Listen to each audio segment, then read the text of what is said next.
Welcome back, everybody, to the live event called Take a Stand. And this is an incredible event because I'm talking with 35 women who are all sharing their stories of triumph over trauma. So some difficulty that they have had in their life. And they're sharing their stories because they want to inspire you and to let you know that there's light at the end of the tunnel. I'm just going to do my quick YouTube family welcome back. Just to ask you to consider subscribing to the channel if you haven't done so already. If you are interested in living life trauma-free, this channel is all about trauma recovery and healing. So subscribe, hit the notification bell, give the video a thumbs up, and please do leave a comment from Lois if there is something that you would like to ask her. Now, these conversations are deep, personal, and people can find themselves feeling emotionally triggered. Just know that that is perfectly natural.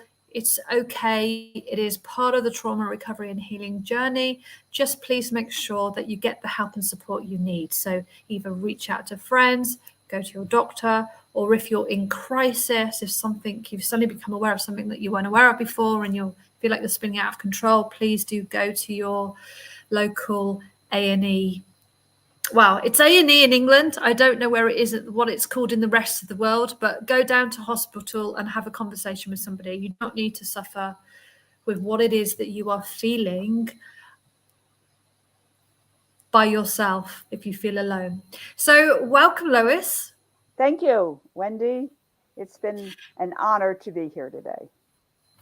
Yeah, great to have you. And I'm looking forward to hearing your personal story of triumph over trauma. Yes, it's a long story, but it has resolution to it because I found the major offender. And what I discovered in myself and in all the people that I help is shame and guilt.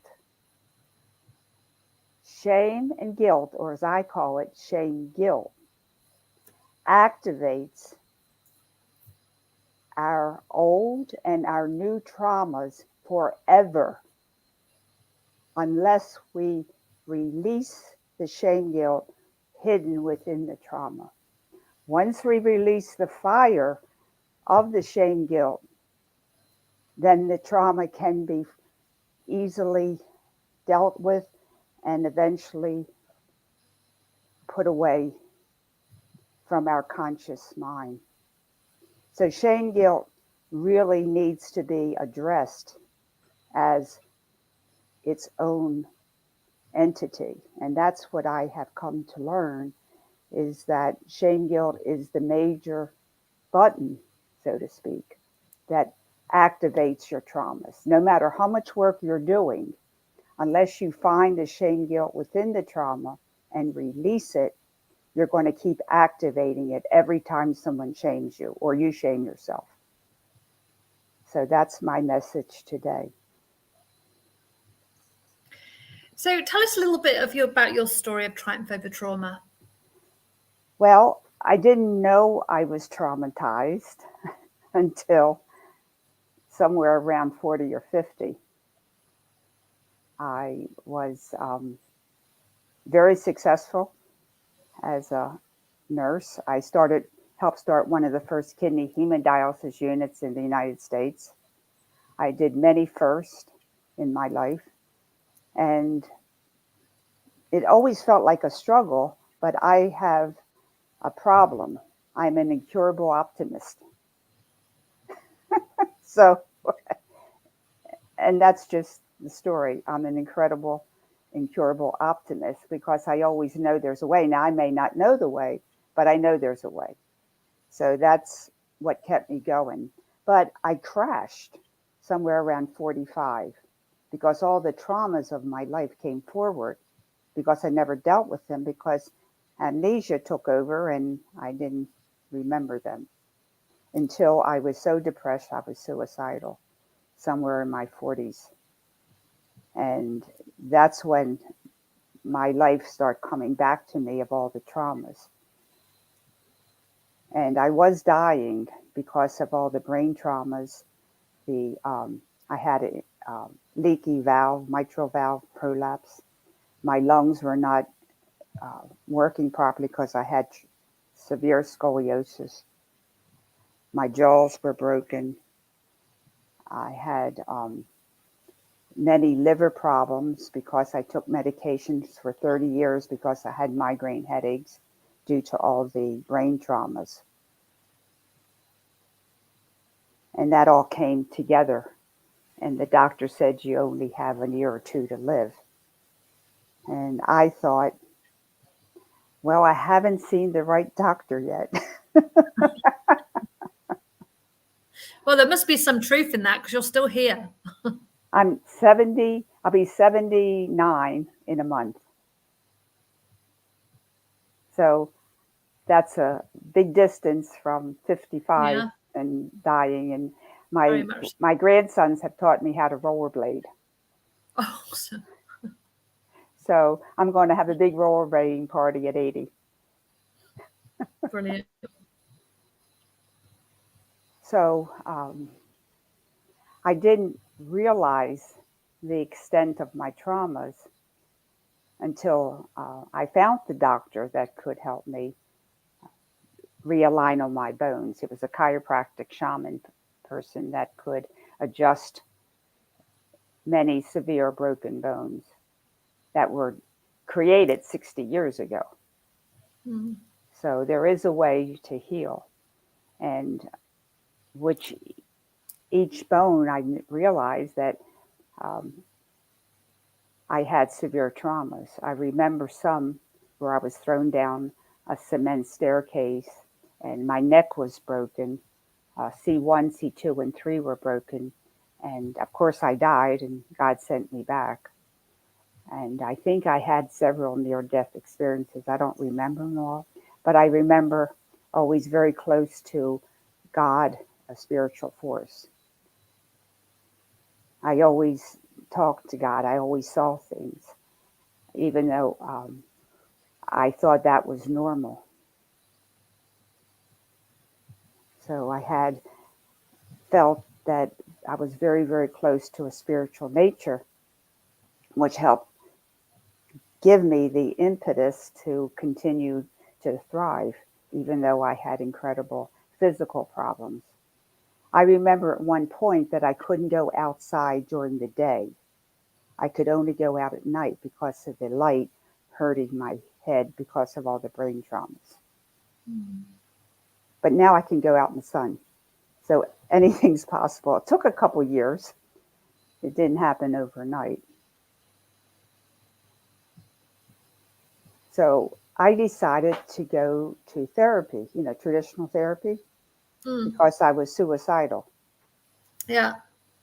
And I went, I got to talk to somebody. So I did speak with traditional therapists and I got better.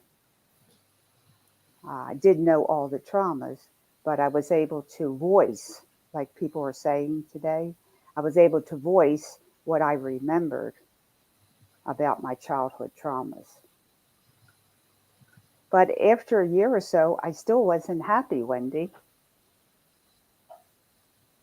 I still felt depressed and anxious.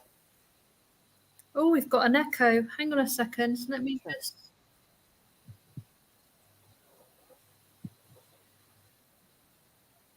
Oh, what's going on? I don't know. Oh, hang on.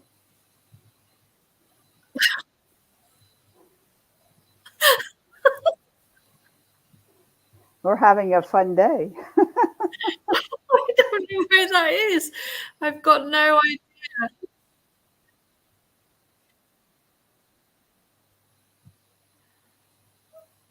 That's very strange. I've closed everything down, so wherever it was playing has closed down now. So sorry to. That's We okay. were. It sounds like this is a very important conversation because It was there's repeating that itself. it's Anyway, where are we, Wendy? Good question. Good question. You were just talking about therapy, and that that helped with some of the difficulties it was that you were facing, but not everything. Correct. And I wanted to be happy because I'm an incurable optimist. And I knew I could function better. So I decided to talk to my emotions, talk to myself instead of talking to the therapist. I would say, "Hi, depression, how are you?" And my depression would answer me telepathically. "Hi, anxiety, how are you?" I even made friends with my inner critic. His name is King. And I got a lot of information about my life by myself talking to myself. Does that make sense? I'm Yes, actually I'm it's talking to a part of me, yep, and it's absolutely. and we do have an inner child, but we Yep. have inner children. We have many, many inner children inside of us who's dictated by the inner critic. The inner critic is our CEO. He manages everything, and he only knows how to produce shame and guilt. So we had to teach him not to use shame and guilt because I'm not 2 years old anymore. He has to come into the timeline of 2022. Hello, I'm an adult now. I know some things. So anyway, eventually I got healthier. And when I was talking to myself in this way, the shame guilt of my childhood was unconsciously lessening because I'm talking. When I talk with you, as it was, several people say, when we talk to other people, sometimes it helps in the healing. But when you talk to yourself individually, it's very effective. So because of the many near death experiences and things of that sort, I was able to understand the mechanism of shame and guilt. And then when I added shame guilt release in my life, everything changed dramatically within weeks because I could actually see the shame guilt energy, remove it, and my traumas got lesser and lesser. So I decided to make shame guilt a study all to its own because it is inherent in every trauma. And unless we find it and release it, we're going to keep having that trauma. And we have to have coping skills with it. But I said, why don't we just get rid of the shame guilt? We can kick it out of our lives because it doesn't belong to us.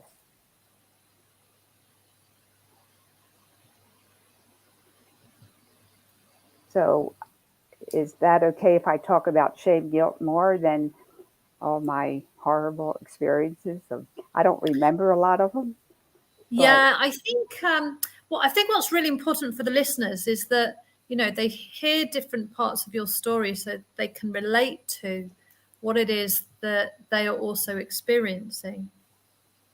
So going more into shame and guilt around a story is great because people will be able to understand it from maybe a different perspective from how you saw it. So giving them the opportunity to possibly see it differently, which is a good thing. okay. And what I discovered was like, wow, it's so easy to understand. Because what happens to your computer, Wendy, when you get a computer virus? Crashes, Crashes, misbehaves. misbehaves, Yeah. terrible. And you need a virus removal program. Yep. Well, shame guilt is an energy that's negative. It's an energy that activates a distortion in our body by people saying you're no good, you're stupid, or we're saying we're dumb, we can't do that. We shame ourselves, we shame from other people. Now, shame, guilt words have energy. Wendy, I love you. I love your program. You're doing an awesome job. How does that make you feel? Yeah, Happy. yeah. Yeah. Good. Wendy, you're doing a crap job. I don't like it. Nah, you should have They done get better. angry. Yeah. Okay. So, but it's the words that carry the energy. Yeah. Okay. It's called bullets. They get you. Yeah. So when the shame guilt energy comes into us from words of people and words of ourselves, we change our emotions from compassion to depression, from intuition to anxiety, and passion to anger. See, we're already compassionate and loving and beautiful and gorgeous and self supporting and accepting. But shame guilt comes in and crashes us and we turn negative. So Mm. I'm saying, why don't we just get rid of the shame guilt energy? Yeah. And the beauty is, shame guilt energy only has one problem: it dissolves in detection. How Oh, about that? interesting. Yeah. Now you know why the powers to be, the government and the organization and the church and your mother, your father, your grandma, everybody uses shame guilt, but they don't let you talk about it because when it's seen, it disappears because the jig is up. Isn't that interesting? Mm. Remember in your country, I'm sure you heard of Dorothy and the Wizard of Oz. Yeah. Okay, think of Dorothy walking up the yellow brick road. She trembles with fear to see the all and powerful Oz wizard. What does Toto do? The doggy. He pulls the curtain back. And what do we see? A little old man, bald and gray, with a big machine that puffs green smoke. The jig is up. We know what it is. Shame guilt is a big puff of green smoke. That's all it is. And so, with that knowledge, we can get rid of shame guilt energy within us and teach our inner critic not to use shame guilt because it's not good for him or me. Now, my inner critic is called King. He calls himself King. We don't name him, they name themselves. He stopped watching me and pestering me 24 hours a day. He changed his job. He goes out and finds beautiful people like you, Wendy, to do podcasts. He's too busy finding podcasts instead of shaming me. So you make friends with your inner critic. And that's the secret to getting rid of shame and guilt. How do if people aren't familiar with their own shame and guilt or No, no, no. Never say your own. Never own shame guilt. It's the shame. Right. The shame guilt. And everybody says what you said, Wendy. So Yeah, thank yeah. you for saying it. But you got to say the shame. It doesn't belong to us. Some hosts have called it the shame guilt vampire, Yeah. shame guilt. Um, what I have my little list here: shame guilt vampire, shame guilt traumatizer, shame guilt alien. It's an energy source outside of us, Wendy. It doesn't belong to us. It makes us stupid. How do people recognize that though? What happens if they don't actually recognize if Well, they don't that's why I became a teacher, to teach people to recognize when you say I can't do that. Oh, that's stupid. That's shame guilting yourself. You know, we're so hit we're in this Wendy, all of us are in a shame guilt hypnosis. And I'm knocking you out. I'm saying it doesn't belong to you. And all it is a switch of consciousness, Wendy. All you have to do is say, no, that's the wizard and making that green smoke. It's a shame, guilt, alien, vampire. It takes your energy away from you. And when you say no, you get your power back, Wendy, because it's taken your power away. How does it show up for people, though? How does it? That's how it shows up. It plays out. Shame, guilt comes into you. It turns your positive emotions to negative ones. Compassion goes to depression. Intuition goes to anxiety. And passion turns to anger. Everything turns negative. Think of the computer virus. What does a computer virus do? Messes you up, right? Yeah. Shame, guilt, energy messes you up. That's not technical to say that. But the truth is, it changes your emotions from positive to negative, makes your meridians not proper, so you get disease, and it turns your brain into confusion. Never, if I can leave one thing with somebody, never make a decision on shame and guilt. It will always backfire. It will always be wrong for you. Oh, I better do this because Aunt Gertrude won't like me. I better do this because I'll flunk the test. We shame ourselves. We make decisions on shame, guilt, not on our rational mind. This is a big switch, Wendy, but it's the secret to stop the fire of trauma being resurfacing all the time in our lives. We can talk about it, but we got to get rid of the shame, guilt that's firing it. So it feels like some of it is around compassion, forgiveness, acceptance, kindness. That's all very good. It is very good. It's very important. But you're still going to deal with the trauma until you get rid of the shame, guilt that's holding it inside of you. You can have all the forgiveness you want. You can have all the good thoughts you want. You can have all the good kindness, but it will never override the shame, guilt. You have to take it like the computer virus. What do you have? A computer virus removal program. You got to find it and get rid of it. Now, the beauty of shame, guilt is that once you detect it, it goes away because it dissolves in detection. That's beautiful. So how with the people that you work with, what would you say then is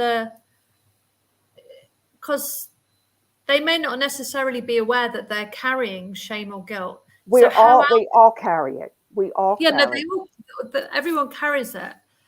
But how do they present to you? What is a common theme that they come to you about? Most people it's divided. Some people say, I can't get over the guilt. I can't get over the guilt. I can't get over the guilt. Or I've been in therapy for 4 years and I'm still depressed.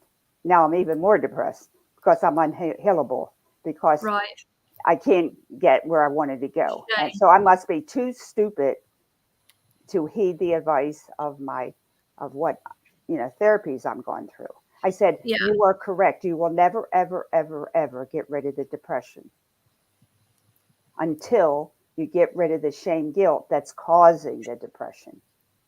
You can be kind and beautiful and loving and sweet and compassionate, but you got to get rid of the shame, guilt. Now, how do you find the shame, guilt? Okay, you say, oh, I don't feel good about that. Okay, that's shame, guilt. That doesn't belong to me. So you say, what else do I feel? I feel depressed. Okay, hi, depression. How are you? You invite your emotions to talk to you. Shame, guilt is an outside energy. It's a virus, whatever you want to call it. It's an alien. It's a cloud that's placed over us that makes us feel bad about ourselves. Yes, it is a feeling, but it activates the negative feelings. It's like a computer virus. Can you see a computer virus? Sometimes. You actually can see the virus. You can see what it does to your computer, but you Yeah. can't see the virus. That's Yeah. shame guilt. We can't see shame guilt, but you watch my movie and you can see it. I make shame guilt visible. I'mGoodFilm.com. So I make shame guilt visible so you can see it because we believe what we see. And you can see how it interferes with our brain, with our thoughts, with our emotions, and our health, and our spirituality.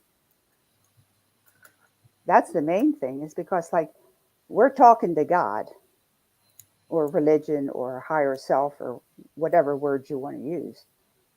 And shame guilt energy is on the line giving us static like we had today on our podcast. Mm. We had interference, and shame guilt is an interference in our lives. But we've never been taught this. Mm. And you have to say shame guilt because shame guilt is the same thing. Like you have a coin and it has heads and tails. You have heads on one side and tails on the other. That's shame guilt. Shame's on one side and guilt's on the other. It's the same energy. So that confuses you. Oh, I have to feel guilty because I have to be moral, but shame's no good. That's where our brain gets confused. Shame guilt is the same. And then your whole life changes. That's right. We just have to think about that for a minute. Yeah. So if knowing what you know now, what advice would you give to your younger self? Well, I see myself as a younger self as many parts of me. Mm. One dramatic thing happened when I start uh, doing the interpersonality work and talking to myself and depression and anxiety. I felt the most incredible, overwhelming compassion for myself as a younger person for the traumas that I had endured. I actually fell down on the floor in tears and compassion and love for myself that I'd never felt before. That I was so resilient and still kind as a child. So I had deep, and I think that's what we call self love. Mm. So I have self love for myself, for my childhood. That's very, very deep and very, very proud of myself. I know that's a different take than most people, but that's how I arrived at self love, by loving myself. Yeah. I mean, but I think to love yourself, you have to have somebody to love. Because they say, how do you love yourself? You can't love something exterior. You have to love the part of you inside of you. You have to have somebody to love, right? In Yeah. relationship, you got to have another person that you're going to love. So that's how and so when people say your younger self or your childhood, I feel this beam of love and respect and honor for myself. Fantastic. Nice. Nice. Well, thank you for your insight, your knowledge, and your wisdom. I really appreciate you sharing with us. Thank you. And know it will fall on ears, and it takes a couple days to understand it. Yeah, it's allowing the brain to mull it over. Yes. And that's what we need. We need a reset. I don't know Yeah. about the reset everybody else is talking, but Yeah. Yeah. I think Let's not even go there. we need a reset because the way we're going doesn't get us there quick. It still Yeah. has too many. So we need a new way of looking at this situation. Yeah. Yeah. Yeah. Okay, Got thank you. you, Wendy. You're very welcome. If anyone's got any questions for Lois, please just pop them below in the chat box. And don't forget, you can always reach out and connect. The details are also in below the video as well. So thanks once again for joining, everybody, and we'll see you soon. Take care. Thank you, Wendy.